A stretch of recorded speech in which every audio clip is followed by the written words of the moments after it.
Who? Okay, so it had something to do with Joseph, but does anybody know the rest of this? Joseph's, the Pharaoh that he buried, was that right? Did we? Yeah, the Pharaoh that Joseph buried. This is from his tomb, is that correct?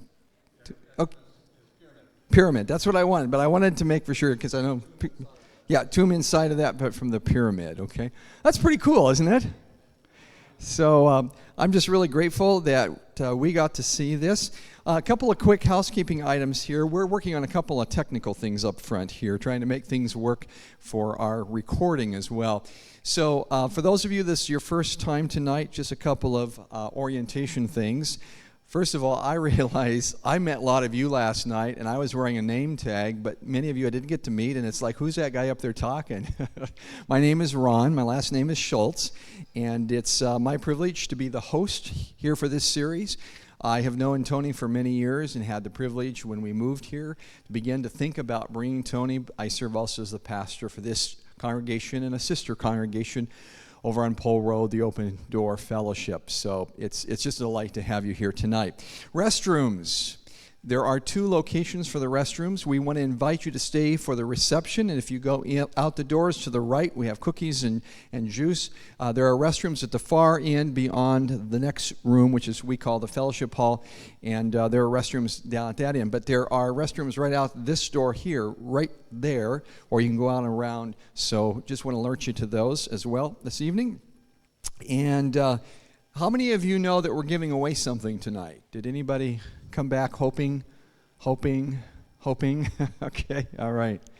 So I wanted to make for sure I have as many people in-house to do the drawing, so I'm going to do that just before I invite Tony up. So let's look in here. Oh, quick question. How many did not get a registration card tonight when you came in? One of these little goobers called registration cards? Okay. Everybody have one? Let's put it that way. Who does not have one? My goodness, Ron. Okay, so we have a couple of people here. Our ushers are going to get those to you, so just keep your hand raised if you did not get a card. Jack, are you going to get the cards? Thank you, Jack. I see a couple of hands here. If you did not get a card, because here's what's going to happen. Your name's going to go in the drawing for an ancient clay lamp. Tonight we're giving away the first one. In a moment I'm going to hold it up and show you so you can see what we're giving away tonight. And I'm just delighted that we get to do this. All right, let's see what else we have here. I think we're going to go ahead with the drawing. Now, here's the deal. You have to be present the second night or the next night to get it, because we're not going to do a drawing at the end and all that from that night. So I was going to have Tony help me, but I'll go ahead. Would you do me a favor? Would you select somebody to shake the box for me? You want me to shake the box? You or select someone? Select someone to shake the box. Yeah, because I just want to make it very clear that I have nothing in collusion going on here, okay? Just pick someone. All right, would you just give that a number of tumbles? Just keep spinning it, flipping it over, just all over. Just flip it too, the other way. There you go. There we go, okay? All right, now would you pick someone to draw a card, okay? My hunch is because we may have to go through a few names here before we find someone, but to pick someone to draw. We're going to really make sure there's no collusion here, okay? Okay, so I'm just going to hold it up there and just stir it around a little bit, though, okay? You can never know, okay? Okay, there we go. Oh, she's really stirred. All right. There we go. All right, so I hope now that I can read this. Ailea Op.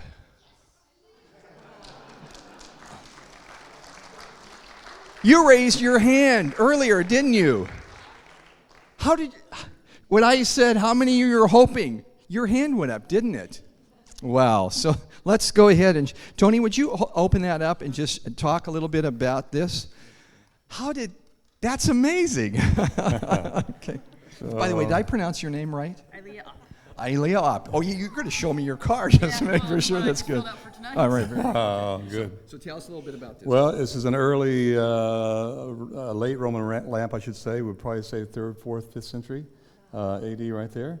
And so it's very precious and very nice, and a nice little container even for you. It will be well taken care of. Great.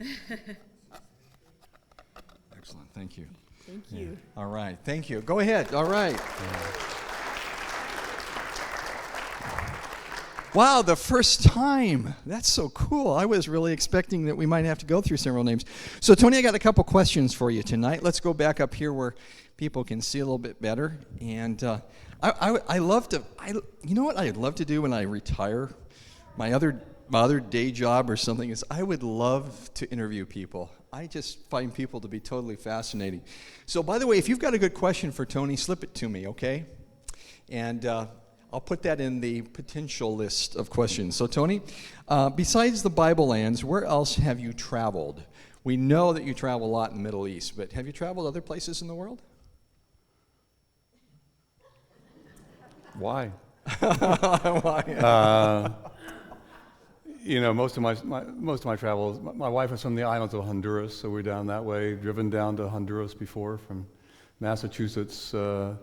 Traveled, been to Bermuda doing meetings in Canada and Guam and the islands around Guam. Wow. But most of my stuff's in the Bible lands. Ever in Europe. done any snorkeling around Guam or any diving? Actually, we have something here that I found diving on the island of Guam, off the island of Guam. Wow. Looks like a football. And actually, the Chamorro people would use it in military campaigns, naval campaigns. They would put it in their slings. They would spin like a football. He told me you like football up here, is that right? I'm very sorry because I was rooting for your team. But anyway, I was hoping I could be joyful this week. But anyway, it looks like a football, doesn't it? It would actually spin like a football. And I only say that, Pastor Ron, because here's something on the table. Wow. You got your hands all full. I'll hold this. I'll do it like that. Wow, that is really heavy. It's really heavy. And so this is actually lead. So I recently, my antiquities dealer tells me they were actually using lead sling stones. So very likely when David and Goliath are fighting, they're fighting at the Valley of Elah. They're kind of almost on parallel ground, and there's a little stream or valley down the bottom. You've been there. And they're saying, your mother's ugly, so is your mother. And they're insulting each other back, but they can't go down and fight up the other side. And so then they propose the battle. When David goes down, he picks up 5 smooth stones, and very likely, now if I get to heaven and find out it was a regular rock, it'll be okay. But very likely it was 5 of these because it was a place of battle where battles had happened before. Wow. And these would be deadly. They said they could go about the speed of a .45 bullet from a pistol. So you can imagine that Goliath was really outmanned, outgunned, outslung on the thing. But anyway, that's from the island of Guam. I got that diving there, and so I put it on the table. You can actually see it's got a little coral on it and so on. But most of my stuff is in Europe and in those countries and in the Bible lands. All right. Let's in Africa. In Africa, okay. Yeah. Well, just a few places. Yeah. I want to pray for you. Father, thank you tonight that we can learn. You've given us great capacity as human beings to understand things. And thank you again for providing safety for Tony, and I pray also for his family. So bless him again tonight, that we can have good hearts to be open, to learn, and just guide his presentation tonight. In the name of Christ, amen. Amen. All right. Would you welcome him again tonight?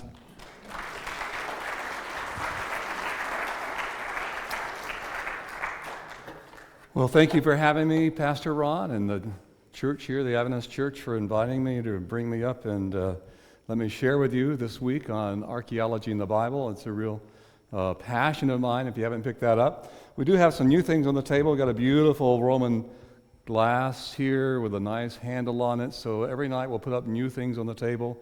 One of my favorite things. Actually, whoa, that was close. Actually, just got this. This is a little, can you hear it? It's a little rattle. And looks like a chicken. I got pretty excited when I saw that. We have a nice lamp here. I just recently found out that I'm 12.5% Jewish, so this is my Jewish lamp. It actually has a menorah on it. Many of you came up and saw the Christian lamps, so this is a Jewish lamp with the menorahs on it. So quite special. So every night we'll try and put up some new things. Last night, someone actually brought a mummified hand and donated it to the table. And so if you didn't see that before, come up and look at the mummified hand. You can see the bitumen, you can see the fingernails on it. Very, very interesting. If I remember the story, her great uncle got it around the turn of the 20th century, and it's been in her family. And I think the moist air up here has affected it a little bit, so it's going to go down to Southern California now, where it can be a little drier. And but anyway, it's quite interesting to see. This is the bent pyramid. I just want to recap something from last night. We were actually filming a new series, The World of the Patriarchs, and then we found this beautiful place, and we were filming there. And my cameraman had gone back, so I was actually using my driver to get the camera all set up, and my wife was there. And we're out here. I mean, isn't that a beautiful shot? That's the bent pyramid. I talked about the bent pyramid last night. And so we had that, we were able to shoot the story of Moses and the bulrushes, and we did quite a few shots out there. So we're really isolated. Can you believe it? Boom, boom! Boy, my wife's eyes got like saucers. And even my driver's eyes got like saucers. And I said, it's just probably somebody hunting. Pretty soon, this Egyptian guy comes walking out with one of those double-barreled shotguns, holding a duck. He got the shotgun broken down. He walks right over and invites me for dinner. And I told him I was a vegetarian, so I would have to pass. We just didn't have time to go and do that. We were filming. But anyway, kind of an interesting story. But we were way out in the desert. It's a place called Dashur. And the bent pyramid is kind of interesting. They just opened this, and I can hardly walk because we went down that. They just opened it. My group, Egypt in the Bible group, they wanted to go down this.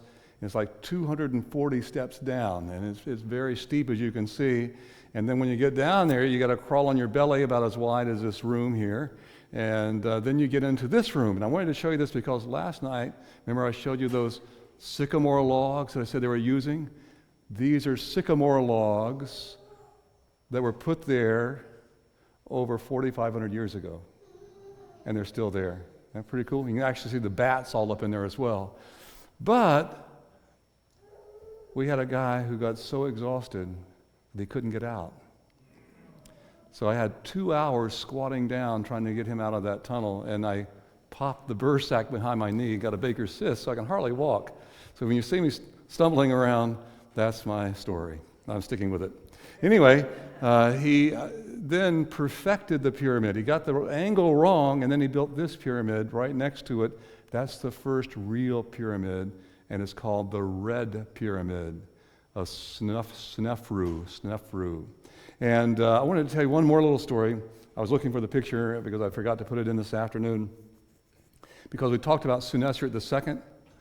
Well, Senusret I built the first granite obelisk. I'll put it in the slideshow tomorrow night. He built the first granite obelisk in all of Egypt.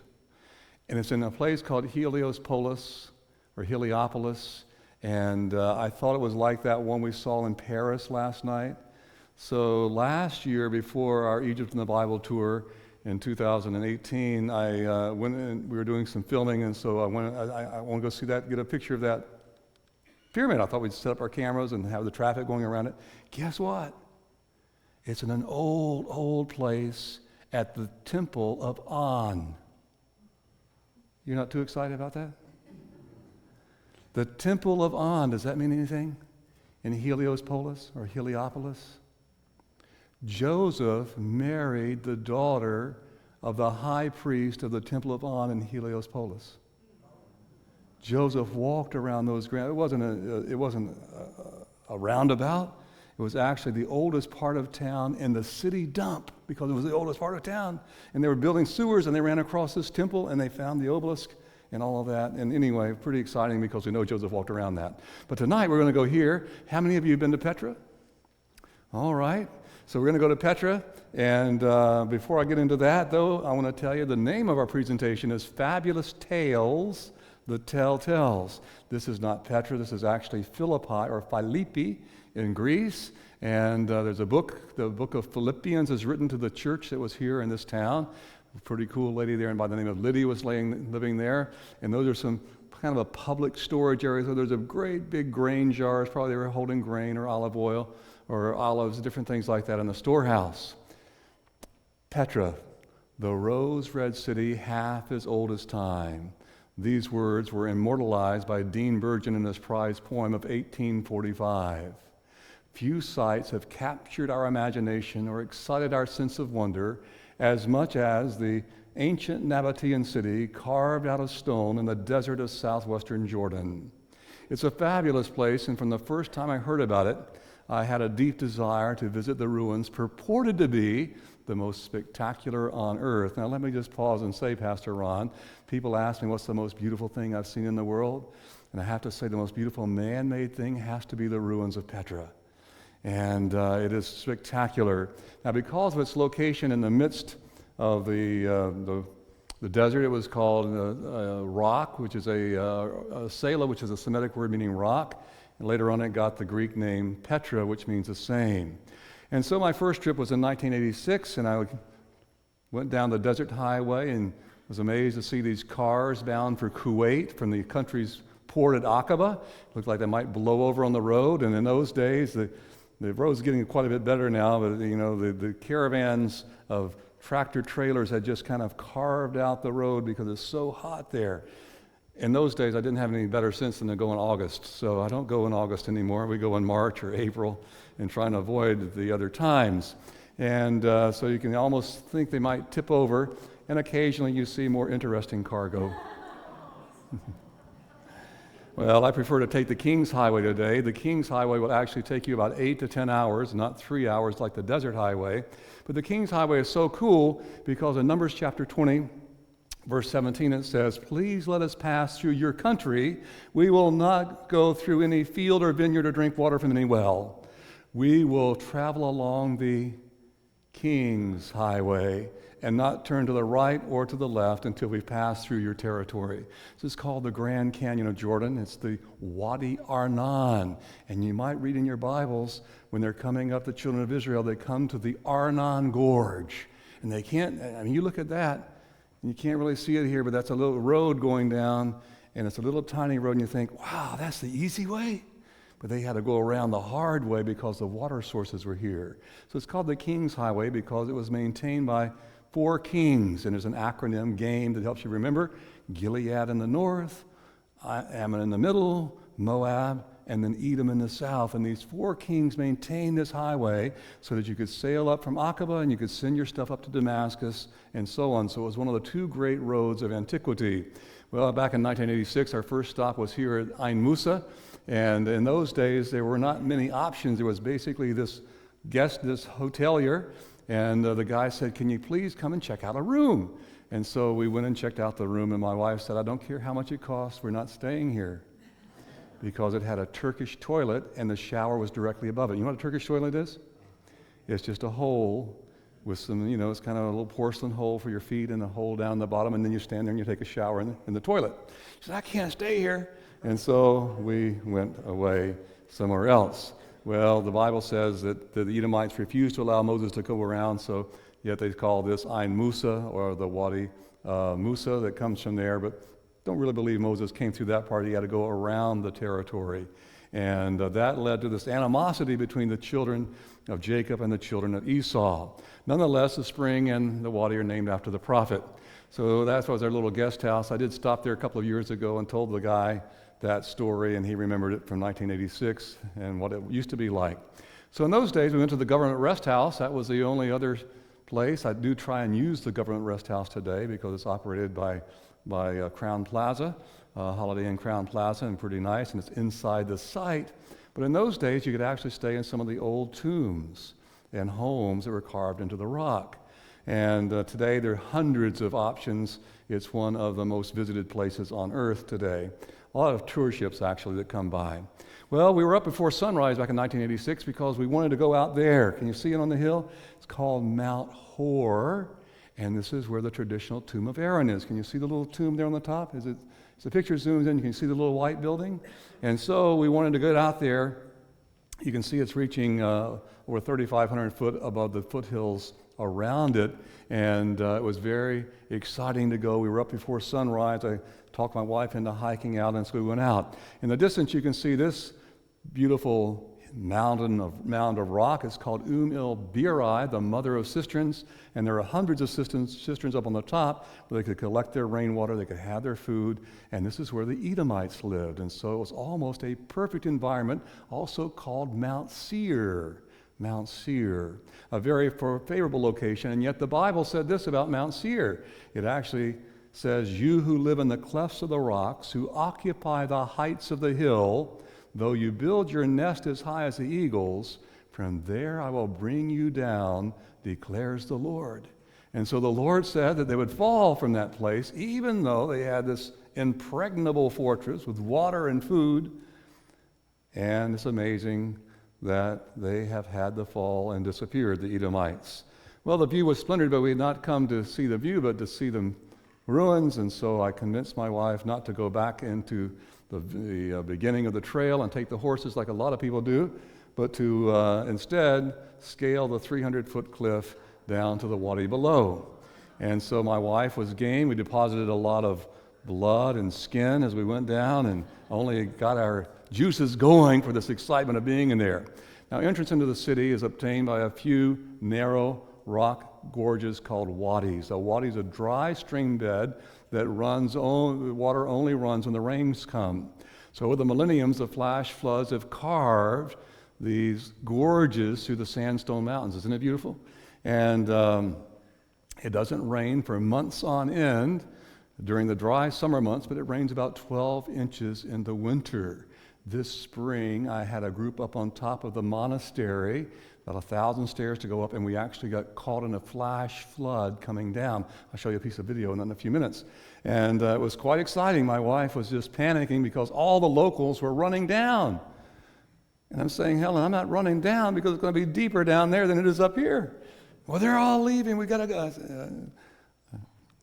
I hate to say this. I had to basically rebuke her and say, "Don't go." And so we stayed and we were safe, but it was quite a thrilling experience. Well, the Wadi Musa winds through the mountain barrier for over 1.5 miles, about 8,000 feet. The Arabs call the gorge Seek, which means cleft. And nowhere is it wider than 60 feet, and most of the time it's about 20 feet as you wind down. When I first went down, you can see the side on the right and the left, and that's actually aqueducts bringing the water. They would catch the water. It was the Las Vegas of the ancient world. So while I was in the desert, they had plenty of water, and now they've excavated all the way down to the path of that time. So back in '86, it was just really being open to tourists and so on. So today, you actually walk on the path, and you'll actually walk on some of the stones that the Romans put there. Well, the sun is nearly blocked out as you walk down the cool wadi.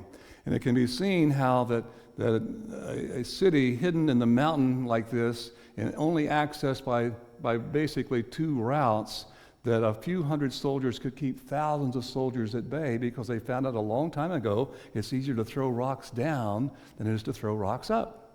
And so Petra was very, very secure. And these folks, they understood where the water sources were. And so they were just kind of able to skirt through the desert and be quite successful living there.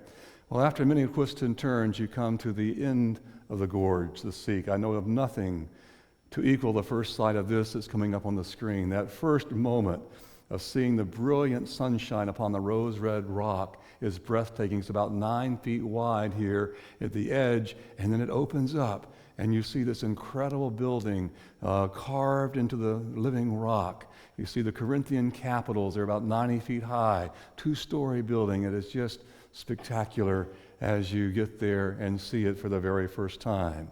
And so it's called El Kesna, which means the treasury, carved in the Greek style. So I said the 2 stories with their Corinthian columns are over 90 feet high. It's a fantastic building. It's away from the wind and the rain, and so it's kind of secluded and set back into hard rock, and so it has been just beautifully preserved through the years, although the sculpture has suffered badly from human hands. It has no great importance, really. Little great importance, I should say that for the biblical archaeologist, but for the lover of art, nothing is more beautiful to me or spectacular anywhere in the world. As I said, it's called Kesna El Faroun, or Pharaoh's Treasury. Actually, it's not a temple or a treasury. It's actually a tomb. And recently, we used to be able to go and go into the room here, as I did back in the 90s, 80s, and 90s. You go into the room, and you might remember this is the room in the film Indiana Jones and the Last Crusade, and they go in, and there's all kind of things in there, and it's actually about as big as this platform, and about that deep, not very deep. It's just like a closet. However, you can see where they're walking now. See where they're walking? Now, they found tombs. You see the little bricks, row of bricks? You can't go in there now because they found tombs, and they found it was the tomb of King Aretas IV. You know who he is? He's the guy that had Paul locked in Damascus. And so he ruled that whole territory. He got in a big fight with Herod Antipas because Antipas, well, he divorced the guy's daughter, and he married his sister Philip's wife, and it got into a big fight, and so on. And anyway, he's buried there, and so if you go down about another 20 feet, that's where grade would have been back at that time, and all that whole area has filled up with dirt and so on, dirt and dust and rocks as the centuries went on. Well, we take a look back and we can see the sea just kind of cut through the cliff, and that's where you emerge from that 1.5-mile walk through the canyon. And we'll take a final look at that before we wander down and look at some of the fabulous ruins. There's over 1,000 buildings carved into the rock. There are tombs, there are temples, there are various dwellings. It's just a fantastic place. Some have eroded with the rain, like this building.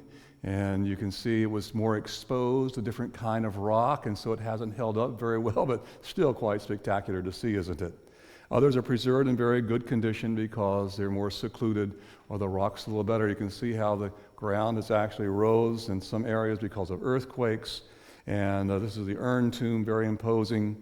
And we can see the facade of the tomb so tall. There's actually a church inside of that.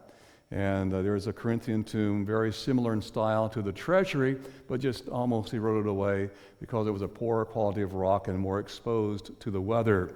High above the city is a gigantic monument, not carved from the mountainside, but fashioned by removing the mountain itself. It's called Edir, or the monastery, and it is fantastic. We believe this is also a tomb for a king. They've done some sonic stuff, but they haven't dug down to find the tombs yet. The size is enormous. It's more than 30 foot high. The door, as if it was to be used by a race of giants, cut in the most careful detail. Isn't that spectacular? Yeah. And it means the monastery, one of the most sacred shrines in the city. It takes about 1,000 steps to get up there. You can go by 4-leg drive, or you can go by 2-leg drive. I usually try and walk. You can see the people standing there and how big the door is. In the old days, we actually were able to go up to the top and get up on top of the urn there on the top, and the brave or foolish could do that, which included me usually. And you can see actually out across the Araba, which is kind of this, after the Dead Sea, the Jordan Valley, the Dead Sea, and it's the Araba, and then it goes up to the Red Sea down at Aqaba. And here's the flash flood I was telling you about. We got called, and boy, it came a rain, and we took a little refuge into this little hut. You can see my people are standing there, and my wife is terrified, thinking she'd have to escape, but I knew it was a safe place to be. And a number of years ago, there were about 20 British tourists that were actually killed in a flash flood there. Swept away. Now today they have diverted the water, so it's actually quite safe, although they do evacuate. One of you were telling me that you were there and it rained the day after you were there and they closed it. Well, they closed everything that day as well, but we were already up there. Well, the temples, tombs, dwellings are cut out of this rock, and you see the marvelous colors and the various minerals and how beautiful it is. I never tire of seeing this, and we see the reds and the golds, and sometimes you see the blues, and it's just gorgeous. Well, the Romans came after the Nabateans were there, and they made a deal with Aretas. So after he died, they turned it over, so there wasn't a big conflict because the Romans really couldn't catch them. But they did that, and then the Romans actually cut this theater into the rock, and it's got fabulous acoustics, seats about 2,500 people. Next to it is the path that goes up to the high place. And this is a more interesting hike to me than going up Edir. Edir has so many donkeys that go up that you have to just avoid the donkey exhaust.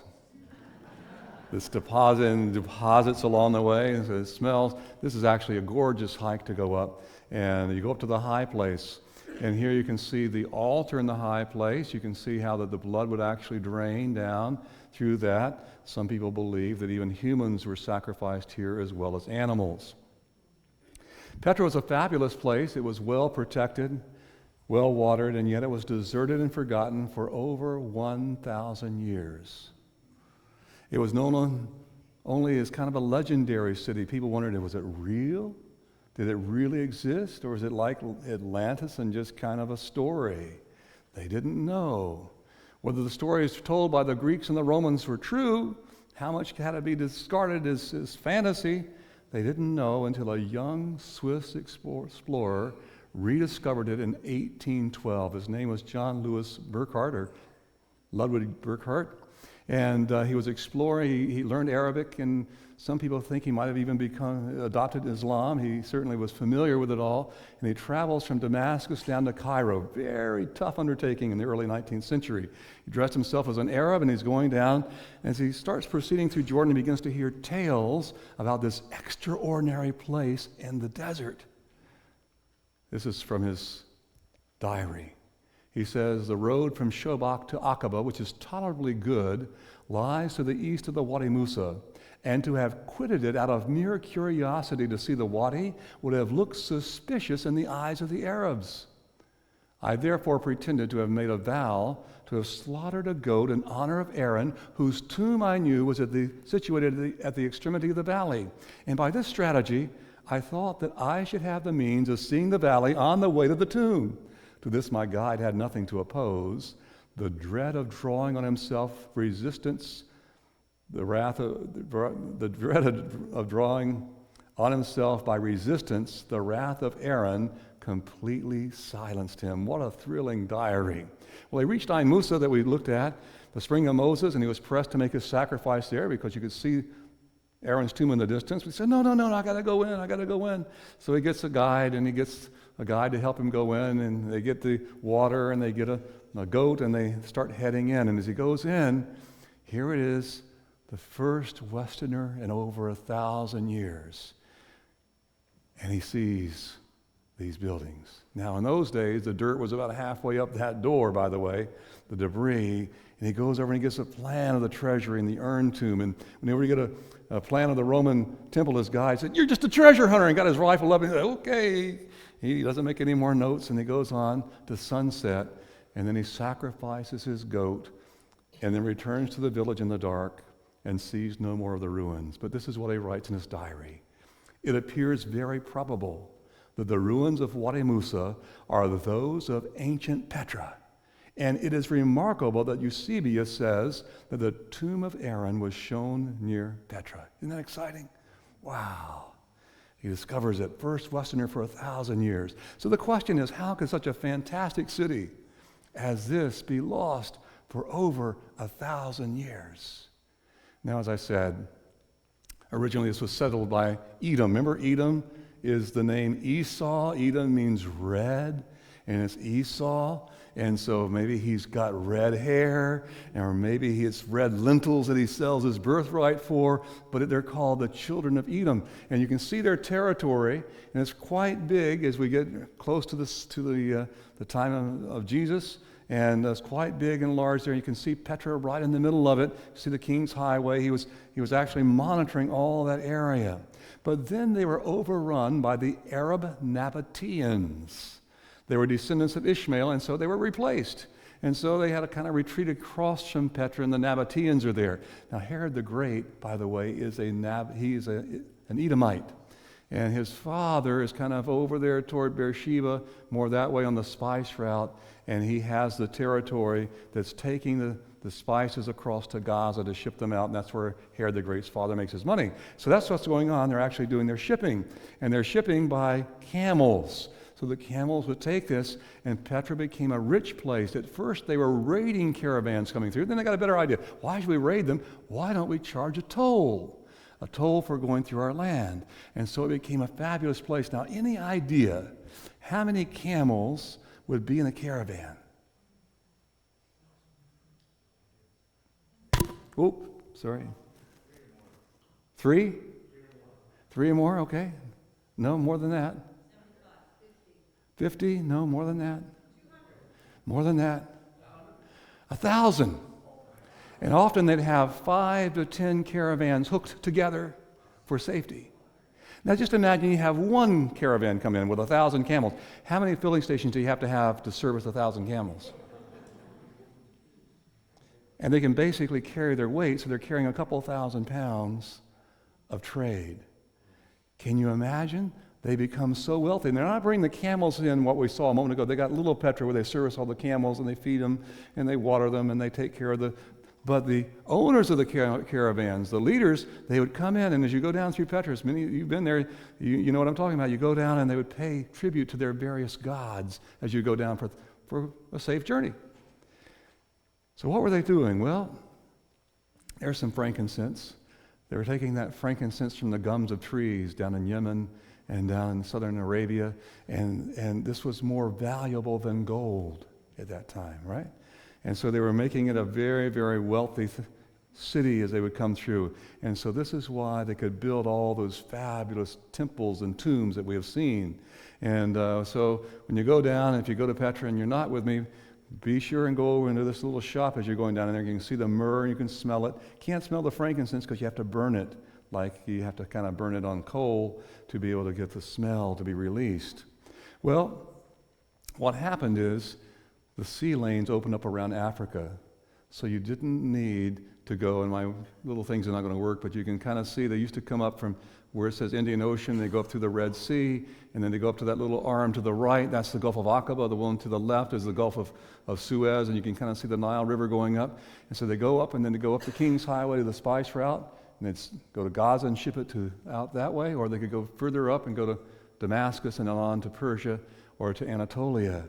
And so once they had the sea lanes, you didn't need that anymore. Earthquakes came, and the place just got deserted and forgotten for over 1,000 years until the inquisitive explorers discovered it in the 19th century. But the Bible had said something very interesting about this in Obadiah, chapter, this verses 1 through 4 and verse 18. This is what the sovereign Lord says about Edom. The pride of your heart has deceived you, you who live in the clefts of the rocks and make your home on the heights, you who say to yourself, who can bring me down to the ground? Though you soar like the eagle and make your nest among the stars, from there I will bring you down, declares the Lord. There will be no survivors from the house of Esau. The Lord has spoken. And so really the last hurrah of the Edomites would be Antipater and his son Herod the Great, and they pretty well pass off from history after that. So the prophets predicted the downfall, and history reveals the unusual fulfillment of the prophecies about ancient Petra or Edom or Mount Seir. Well, this evening I want to take and explore with you a little bit about archaeology, biblical archaeology, and so let's think a little bit about this. Archaeology is a recent science. It's not geology, the study of the rocks, or anthropology, the study of the development of man. It's a science that researches and studies artifacts and remains of human beings. And biblical archaeology is trying to show a window on the biblical period from what we find in these places. And so there's been some good times and bad times in this. When we look at the Bible lands, we think about Helena. Remember who Helena was? The mother of Constantine. So Constantine becomes a Christian, and we have lamps up here and we call them Byzantine lamps because it was from Byzantium, and Byzantium today is called what city? Istanbul. And so Byzantium was a little tiny town there on the Bosphorus, and Constantine moves there, he becomes a Christian, and this becomes a center of Christianity from the 4th to the 7th century. I'm talking about all of these countries, Egypt, Syria, Lebanon, they all become Christian during the Byzantine period. And so Constantine's mother goes to the Bible lands and she searches out places and builds churches. So here we see an interesting building. It's not a church. That is the Dome of the Rock. But off in the distance we can actually see the Church of the Holy Sepulchre. She builds that church. She builds a church in Bethlehem. We'll look at some of that tomorrow when we go, and the next night. And then she builds a church on the Mount of Olives. So she goes there, and people go. Here's the Church of the Holy Sepulchre. This is an interesting picture because you can see there's a Greek Orthodox priest on the left, there's a Roman Catholic priest on the right, and the guy kneeling down, you know what kind of a priest he is? He's got a funky hat on. You see his hat? It's like a mountain. Armenian, the first Christian nation. And he's got a pointed hat for Mount Ararat, okay? And so they kind of watch over each other. So the Armenians are doing their mass there, and they share. There's actually 6 groups. We'll talk about that tomorrow night. But people were going there because they thought they could get salvation by making pilgrimage. And so they would go there. It's quite interesting what happened. And today there are still some people that go and they kind of think that here's the stone of unction, and people are rubbing things on it, and they're thinking they're going to take this back and people will be blessed and healed and so on. They could get salvation. But then that kind of died out, and people weren't getting salvation from going there. But during the Reformation period, people began singing. They began reading their Bibles.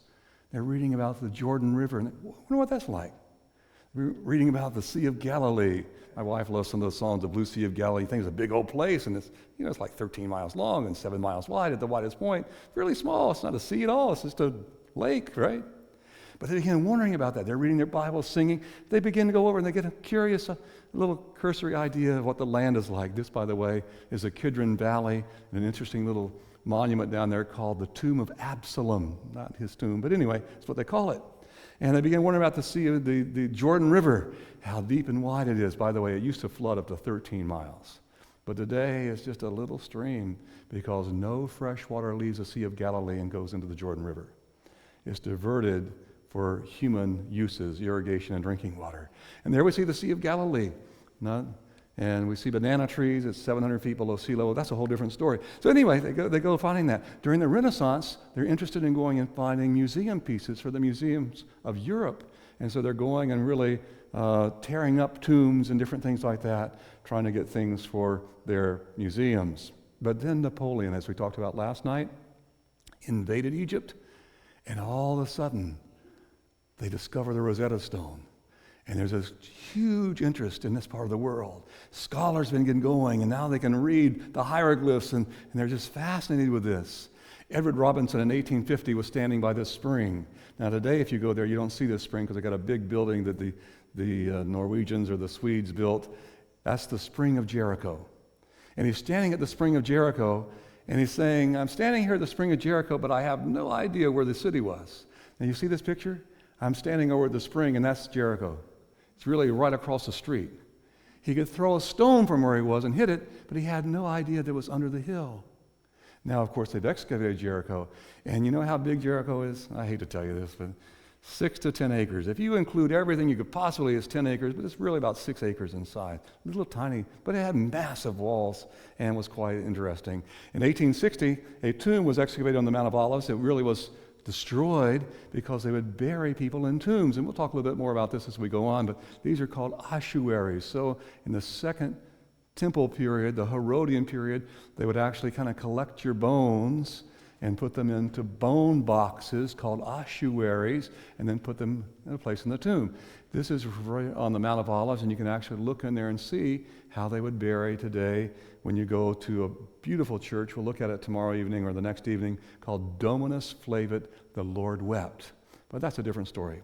Sir William Flinders Petrie went down to Egypt, and he started measuring the pyramids. He was part of that group that thought that the pyramids, the size and dimension, was actually a prophecy of the future of the world. But when he got down there, he kind of lost interest in that because he started getting some real historical things and discovering some real things about all this, and he got really excited and he became one of the early archaeologists.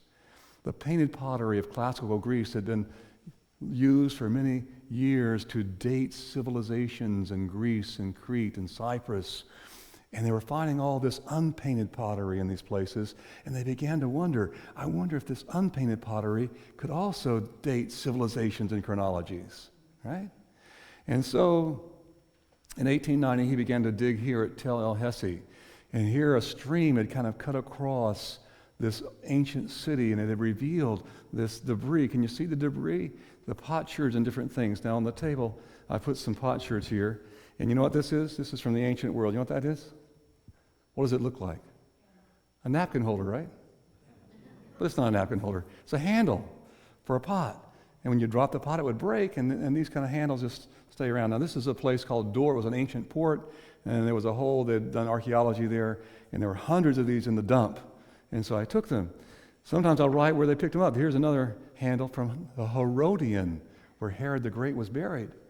And here's a nice little piece of pottery that this is what you often find on archaeological sites. It's actually a pot handle like that where you'd pour. And that one actually comes from Smyrna, or Izmir today, one of the 7 churches. But you can see that if you looked at that picture we just had. And here you can see kind of mud bricks because it's down by the coast. And so these potsherds became very important. As a matter of fact, Biblical Archaeology in Focus says, the humble potsherd, the rubbish on the ground of any excavated site, was elevated to become the major implement in the archaeologist's hand in his attempts to pry open the vault of time. So archaeology is really based upon 2 things, and here you can see some of the potsherds there in the area. Sequence dating, and what does that mean? It means that these pots, these lamps, they evolve over time, and they have distinct features, okay? And then stratigraphy, meaning that the people who lived there first lived down at the bottom, and then the next group lives on top of that, and top of that, and top of that. Make sense? So Pierre Vincent became an expert in pottery typology, and he works out a development of this. Here we can see some of the lamps that we have on the table, and we can see how they're going down through time. And so they began to develop that. So if you find one of these lamps, most likely it's from that time period. You can kind of date that time period. And then sometimes they actually find some of these broken pieces of pottery with writing on them. And they call that ostraca or ostrakon. Now it's interesting, in ancient Greece, whenever they'd have a trial and they're going to vote whether you're guilty or not guilty, they'd give you a piece of pottery and you'd write guilty or not guilty. And if you were found guilty, what would happen to you? You would be ostracized, exactly. That's where the word comes from. And so sometimes we find writing that actually identifies the place where we're at. That's really cool when we find that. Well, why would you choose a site? Now, I don't know why they came to live here in Bellingham. Probably because of the water and the border, maybe. But most of our cities in America are built on rivers, right? And so what's the criteria? Why would you choose it? Well, a source of water. So help me with some sources of water. What would you need for water in biblical times in the ancient world? Spring. So we think that the oldest village or town in the world is Jericho, right? And it's by the spring of Jericho. Very good. Another one. River. Another one. A lake. Very good. What about Edom? Edom was called Il-Birai, remember, the mother of cisterns. Now, in ancient times, they had to use non-porous rock, but then around the 8th century, at least in the Bible lands, they began, in Israel, Jordan area, they began to be able to plaster porous rock and have their water there. But another very important source, springs were very good, but another important source. What about Jacob? Wells, right? Wells. Beersheba, the well of 7. Jacob's well. So you had to have a source of water. Very good. And then the next thing, as I said earlier, they found out a long time ago it's easier to throw rocks down than it is to throw rocks up. So you wanted defense, so they wanted to get up on a hill.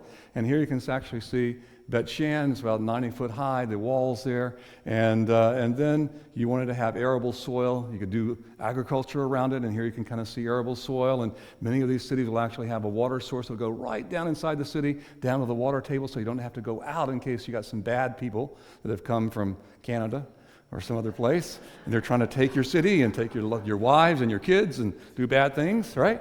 And so they'd have fascinating things, and we find that at Megiddo and Beersheba and so many of these sites, fascinating little things to get down to the water table inside without having to go out. And then, of course, things you worry about, is there Interstate 5 running by? Is it easy to get around and things like that? Well, very few sites had all of these qualities, so they get recycled. And that's where we get the stratification, right? So people are living there, and then maybe an earthquake comes and knocks the buildings down, and they come back and they straighten it out and they build on top of it again. And maybe a warlord comes from some far-off place, they knock the walls down, and then the kids come back, maybe a famine, right? And so can you see what's happening over a period of time? They're building, building, building. And that's what goes on. It's called stratification. Well, how can you tell if it's a hill or a tell? And sometimes it's really hard. We were filming the life of Paul, and we were down in a place, looking for a place called Lystra. Remember that? Paul got stoned there. Don't you like that title? Yeah. I couldn't resist as a baby boomer calling one episode when Paul got stoned. But he did get stoned there, right? Stoned with stones. And people couldn't speak Greek there or Latin. And I had the hardest time of any place I've ever tried to find was Lystra. No one spoke English. They all spoke German, French, or Turkish, and it was very, very hard to find. But all the hills look the same. But typically, you can tell because it's conical in shape, it tends to go up like that. It's getting smaller at the top. And often there's visible building remains. You often see dressed rocks if you kind of dig around. And most importantly, you have ancient traditions. And then the fourth one is potsherds. As you're walking around, potsherds. I talked to somebody today. They were telling me about how their garden in North Dakota used to grow rocks. I lived in New England and it grew rocks. Well, here it grows pottery. It just kind of works itself up to as the rains come up to the thing. And so you're walking around, somebody used to live there. Well, let's look and see what we can find out about the sands of the past. Now, this is an interesting little quote from Archaeology and the Religion of Israel. There can be no doubt that archaeology has confirmed the substantial historicity of the Old Testament tradition. So let's look and see. Here's a place in Syria called Nuzi, and in Nuzi they found some interesting tablets that parallel stories that we used to almost have scholars ridicule. For instance, the rights of a barren woman. The barren woman was to choose a surrogate for her husband to have a child with. Who was choosing? The woman went out and found the most beautiful woman she could find. You think so? I doubt it, So what does that sound like? Sarah, Abraham, and Hagar, right? And then they found one about a guy who sells his birthright for 3 sheep. What does that sound like? Jacob and Esau. And so these stories that were ridiculed by scholars, all of a sudden we're seeing this is kind of in the fabric and text and texture of the day. And so stories that many people said were myth were being affirmed by these stories. Well, in 1987, I went to this place in Syria. It's called Tel Mardik, or Ebla. And Ebla was a huge city. Most cities in Syria, in what's now Israel, West Bank, are 10 acres, 8 acres, 15 acres, 150 acres. We believe that up to 30,000 people lived inside the walls, 300,000 people living around. And they began digging there, the University of Rome, and they found tablets there in 1976 here in the palace. This is actually the palace. And here's the room where a young Tony is standing with no gray hair. And they actually found those 1,000 tablets in there. And then they found something shocking later. They found a sea of tablets there. And so the archaeologist Matthias said, my first impression was that I was looking at a sea of clay tablets. Well, they were burned in 2350 BC, and the amazing thing is they found over 20,000 tablets there. Now, this was a city we didn't even know existed, a language we didn't know existed. And they actually found dictionaries. So unlike the Rosetta Stone they had to find, here were dictionaries to help you understand this language. And so it was quite exciting.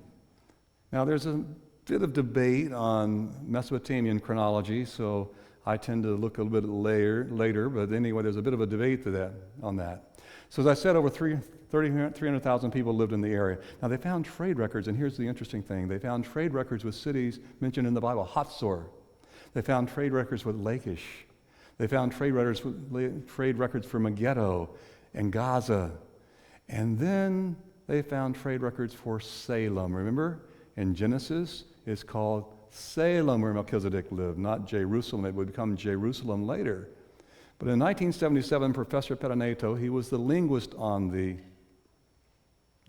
dig, he said they found bills of sale to Sodom and Gomorrah. Now, I have to tell you that Professor Matthias disputes this, and it's very controversial. I had a group of pastors on tour there, boy, probably in the year 1999 or 2000, somewhere around that time. And I had a young guide, a wonderful young guide, and in those days it was pretty tough. This was still, I think, the father Assad was ruling, and I'd get away from the driver, and my young guy would say, "You see that hill over there? That hill is really a secret prison inside that hill." We couldn't talk around the bus driver because he was afraid he'd be reported and he'd go to jail. And so I said, "Well, we're going to go to Tel Mardin." "Well, why are you going to go to Tel Mardin? You don't want to go there." So finally I get him on the side. "What in the world's wrong with you, man? I want to go there. I want to take the guys there. This is a great site." Well, Professor Pettinato also said they found names paralleling Abraham, Ishmael, Israel, Esau, Eber, just like in the Bible. So this controversy developed. Professor Matthias said, no, they're not finding all that. You know what my guide told me? College-educated guide. He said that Syria is afraid that Israel will use this as a basis for invading and occupying Syria like they have the West Bank. And so they don't want anybody going there. Professor Matthias said, it doesn't say any of that. His license was always renewed to dig in Syria. Professor Pettinato said that, and he was excluded from digging in Syria. So politics, unfortunately, was informing what they were finding or not finding. My money says that this is what they were finding, right? That it was actually affirming what we're finding in the book of Genesis. Well, Albright, who's considered the father of biblical archaeology, saw more and more data coming in. This is what he wrote in 1936. He says, Genesis 14 used to be considered as unhistorical. Now we're more modest. Well, he rewrote this in 1955, and he wrote it more positive. He says, Genesis 14 can no longer be considered as unhistorical in view of the many confirmations of details which we owe to recent finds. The narratives of Genesis dealing with Abraham may now be integrated into the life and history of the time in such surprisingly consistent ways that there can be little doubt about their substantial historicity. Now, he's the father of biblical archaeology. You wonder what he might have written if he had lived to see the finds of Ebla. In 1834, Jean Texier was exploring central Turkey. He was looking for the lost Roman city of Tavium. And he came to this town, Bogus Kale. It's about an hour east by car today from Ankara. And as he's looking for this, he stumbled upon a huge city, a city that actually had walls that were miles in length, a city that was larger than the city of Athens at the height of its glory. But it was embarrassing because there was no such city missing in history. Tavium was a small city. And then he found these massive gates with kings or gods guarding them. What in the world was this? And then he found other gates that had lions, strange lions carved into them. What city was missing? What city could this be? Then a local took him to Yazilakali, about 2 miles away, and he went out there and he showed him these fascinating and gods or soldiers or whatever they were marching. It was almost, well, we think of it as a sanctuary today, and the pictures will emerge and you'll see them as marching stiffly. What was this? What group was this? And then he went over and he found all this strange writing. It looked like hieroglyphs, but it wasn't hieroglyphs. What was it? And they found it everywhere. And then they started finding this writing all through all of Turkey, modern Turkey today, all of Anatolia, all the way out to the Aegean Sea, all the way down into Syria. What could this be? It was an embarrassment because they were finding more than was known to be lost. And so through this whole area, that big area to the top there, that's all of Turkey and down into Syria, they're finding this writing. Well, in 1880, Henry Sayce proposed, this is the Hittites. Other scholars thought, ridiculous. Yet the Hittites were mentioned 48 times in the Bible, but never mentioned in Greek or Roman literature. And so they assumed that because there's no mention of them, that they couldn't have existed. And yet the Bible said the kings of the Hittites and the kings of the Egyptians. Then came the Rosetta Stone, and Karnak began to open its doors. And we see down in Karnak that Ramses the Great's engaged in fighting the Hittites back and forth. And of course, he's victorious. In 1906, Winkler found a peace treaty. It's the first international peace treaty ever formed. The first is between Ramses the Great and the king of the Hittites. Now, it's fascinating. Ramses down in Karnak, he writes that he defeated the Hittites. You go down, we were down in Abu Simbel last night. Most of Abu Simbel is about how he defeated the Hittites. He put them to the sword, and I always tease my Egyptian guide about that because he believes all the propaganda down there. Because Ramses says, I was a fearless one. I was the one who put an end to the boastfulness of the king of Haiti. I'm the son of Ra. I trampled under the land of Haiti under my foot. But now we know it's all shameless propaganda. He actually allowed himself to be taken in by some Bedouin spies.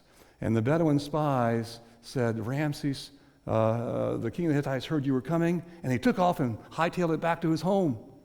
Well, Ramses kind of liked that idea. Ha ha. And so he stumbled into a trap and almost lost his life. And so that story was believed on the walls of Karnak for 3,000 years, when in reality that's why he made peace, because he basically lost most of his army. So here was an empire so great, they actually developed the technology of iron. They were quite a group. They destroyed Ebla in 1600 BC. They came to an end themselves 69 years after that peace treaty.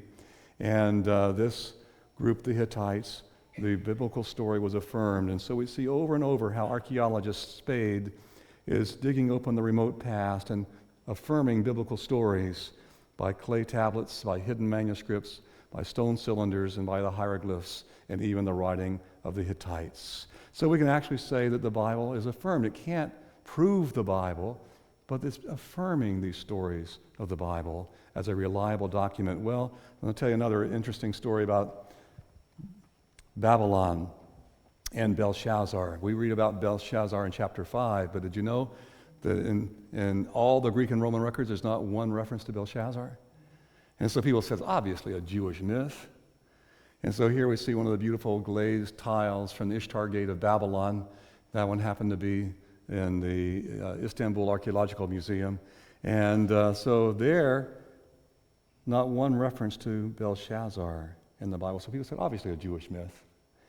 And then they knew that there was a son called Nabonidus, and Nabonidus was ruling in Babylon. That's what the Greek and Romans said. But then they found the Cyrus cylinder, and it talked about him having a prayer for his oldest son, Belshazzar. But people said, well, Belshazzar, but it still was in the story.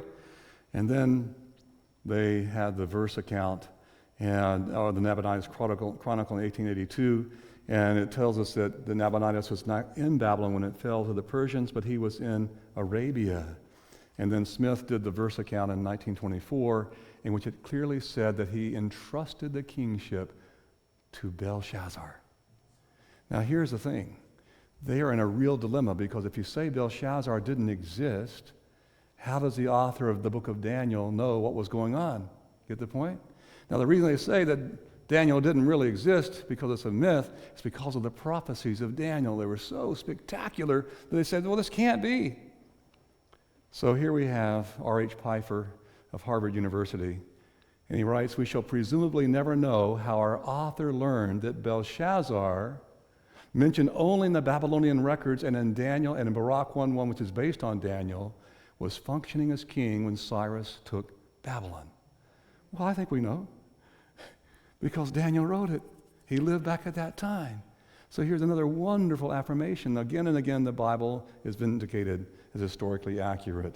As a matter of fact, this great little quote by Nabonidus and Belshazzar, of all the Babylonian records dealing with the situation at the close of the Neo-Babylonian Empire, the 5th chapter of Daniel ranks next to cuneiform literature in accuracy so far as the outstanding events are concerned. Isn't that exciting?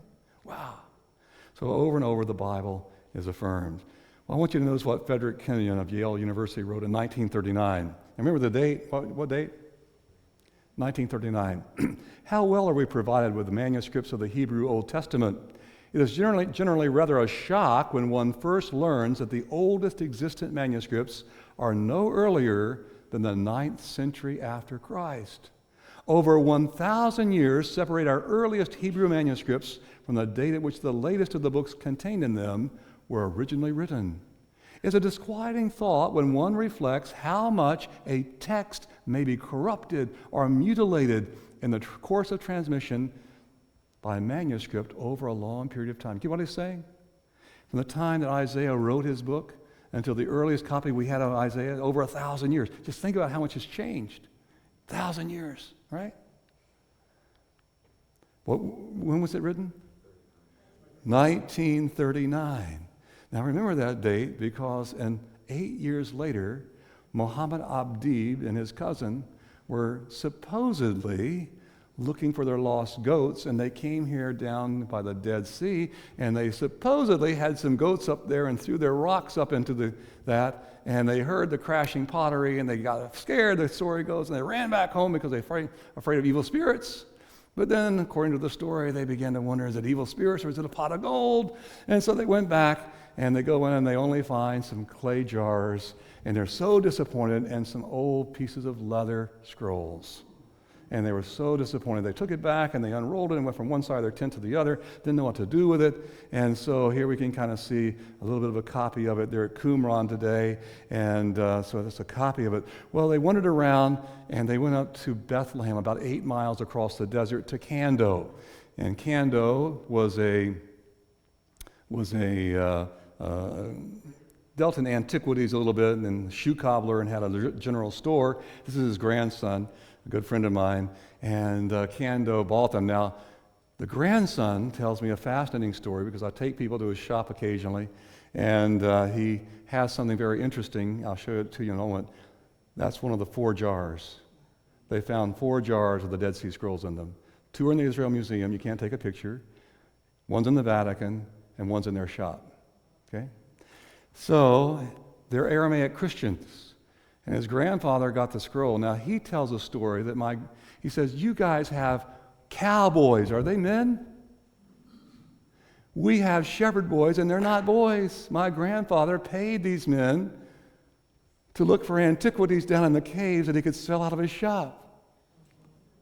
And then they invented this cover story when they found the scrolls. That's what he tells. I said, can I tell that story? He says, I'll be going to America. I'll tell that story. And so you can see the jar.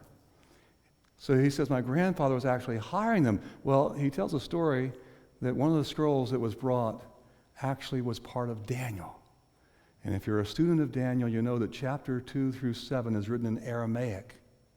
And they were Aramaic Christians, and he could read it and realize it was an old copy of the Bible. Well, ultimately, it came out, and what this was, and the world recognized it as the Dead Sea Scrolls. And so the question became, who had so laboriously copied the scrolls? They found them in these caves. They made some big mistakes. The local tour guide that I use in Israel, his father was part of the Jordanian army, and the British came along and said, we'll give a shilling for every piece you find. Ooh, so what would you do if you're a poor soldier? Get your scissors out and start cutting it all up. That's why there's thousands of pieces. That's right, true story. Well, DeVoe and Harding began to dig here at a place called Khirbet Qumran, and they found this was the center of the Essenes. The Essenes was kind of an extreme Jewish monastic sect, and they were there, and they would practice immersion. We'll talk about this as we get a little further into our series about how they would immerse themselves. They'd immerse themselves several times a day. They wouldn't defecate in their They had to go to number 2. They'd go outside the camp and stay. Same thing in Jerusalem until after the night, and then go back in. And so they're very, very extreme, but they were copying the scriptures over and over. They found this room, and in this room they actually found 2 ink wells. And they found ink that matched the scrolls in those ink wells. So there was a scriptorium, you might say, and here's a little replica, perhaps, of what they would have used. And then when the Romans, after they destroyed Jerusalem, they started coming down toward Masada. They came here, these people put their scrolls into these caves and fled to Masada, where they lost their lives there at Masada. And so there they had stayed inside these caves in this very, very dry environment for 2,000 years. So when this was announced to the world, it was announced by Miller Burroughs, who was the secretary of the Oriental School of Research, and he published the first book on the Dead Sea Scrolls, and this is what he said. Some readers may be disappointed that the translations of the Isaiah manuscript are not included in this edition of the text of the Dead Sea Scrolls. The fact is that most of the differences between the manuscripts and the traditional Hebrew text do not involve changes of meaning that would be evident in a translation, and the differences that do involve such changes are not sufficient sufficiently frequent to justify the space for the translations of the text. He says you really wouldn't know the difference between the Dead Sea Scrolls and the Masoretic text, and there's over 1,000 years between the two. So remember what he'd asked? How much have they changed in 1,000 years? Well, you wouldn't even recognize it in a translation. By the way, they found sections of every book of the Hebrew Scriptures except the book of Esther, because it doesn't mention the name God. And there they were. And so God has affirmed his word. Well, fabulous tales to tell tales. Tonight we've gone from Petra, and we've looked at that. We've gone over to Iraq. We've gone to Turkey. We are looking and seeing that down to the Dead Sea, and we see the same thing over and over again, that the spade confirms the book, that the archaeologist Spade is affirming the book, that God has preserved his word. There's a wonderful text in Isaiah chapter 40, verse 8. It says, the grass withereth, the flower fadeth, but the word of our God shall stand forever. Don't you like that? It reminds me of John Greenleaf Whittier, who wrote, we search the world for truth. We call the good, the pure, the beautiful, from graven stone and written scroll and all the old flower fields of the soul. And weary seeker of the best, we come back laden from our quest to find that all the sages said is in the book our mothers read. Let's pray together. Father in heaven, thank you tonight for this opportunity to explore these wonderful places, see the pictures of Petra and the videos, and go through all this. But I pray that our mind might be able to focus on how you've preserved your word. I thank you for these wonderful affirmations and these big stories that we found and we've reviewed tonight. I pray that each of us might have more confidence as we read the book and the Hebrew Scriptures to hear your voice, that you preserved your word down through the years to speak to our hearts here in the 21st century. So thank you for that tonight. Pray a blessing upon each one who is here as they go now. In Jesus' name, amen. Before you go, let me tell you, tomorrow night we're going to do the Jew, the Arab, and Jerusalem, my favorite city. I spent several years there over time, and we'll explore the city. And then, different than what your brochure says, is going to be Christmas Eve in the Holy Land. This is actually a presentation from something we're pitching to commercial television and called Mysteries of the Fifth Gospel. And then on Wednesday evening, in the Footsteps of Jesus. And then there's a program, can I tell them? Yeah. Pastor Ron has asked me if I would stay another week, and we're going to share from my new, well, it's a few years old now, my series called Tracing the Footsteps of Jesus. We actually have television programs that play around the world and beautiful study guides, and that's beginning on Friday evening, if you are interested to come, with beautiful study guides, and I'll be with you for a week to explore the world of Jesus. And I think there's some postcards out there somewhere that they'll have them tomorrow night that will tell you the schedule. But that'll be on Friday night, and so look forward to do that. I actually had 7 one-month film trips over a 4-year period filming this series in Israel and the West Bank. And so hope you can join us for that. And then tomorrow night is our next meeting, the Jew, the Arab, and Jerusalem. So I'll turn it over to Pastor Ron. He's going to tell you some good details. And if you want to come up, we have some new things on the table, and I'll talk to you about that as well. So